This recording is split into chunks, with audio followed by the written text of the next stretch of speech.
За сайн байцгаана уу? Монгол улсын хэмжээгээр явагддаг хэрэглэгчдийн итгэлийн индексийн ээлжит судалгааны талаар та бүхэндээ танилцуулахад бэлэн боллоо. Хэрэглэгчийн итгэлийн индекс гэдэг үзүүлэлт бол эдийн засгийн ерөнхий байдал, мөн өрхийн санхүүгийн байдлын талаар хэрэглэгчд маань ямархуу бодолтой байна вэ? Хэр зэрэг өөдрөг байна вэ гэдгийг илэрхийлдэг юм үзүүлэлт байгаамаа.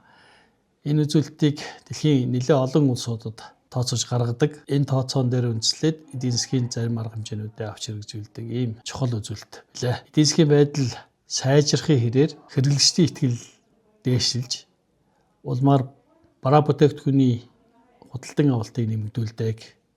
Харин эсрэгээр эдийн засгийн байдал муутахын хэрээр хэрэглэгчид өөрсдийн хэрэглээг багасгаж хэрэглэгчдийн итгэл буурах ийм нөлөөтэй байдаг юм а. Монгол улсын хувьд бол хэрэглэгчдийн итгэлийн индексийг 2009-оос 2014 онд жилд нэг удаа явуулдаг байсан бол 2014-оос өнөөг хүртэл улирал хийж байна. 18 дахь жилдээ хийгдэж байгаа энэ удаагийн судалгаа маань 2026 оны 1-р сарын 1-ээс 3-р сарын 31-ний хоорондох хугацааг хамруулж хийлээ. Улаанбаатар хот болон 21 аймгийн 955 эргийг хамруулж хийсэн судалгаа болно.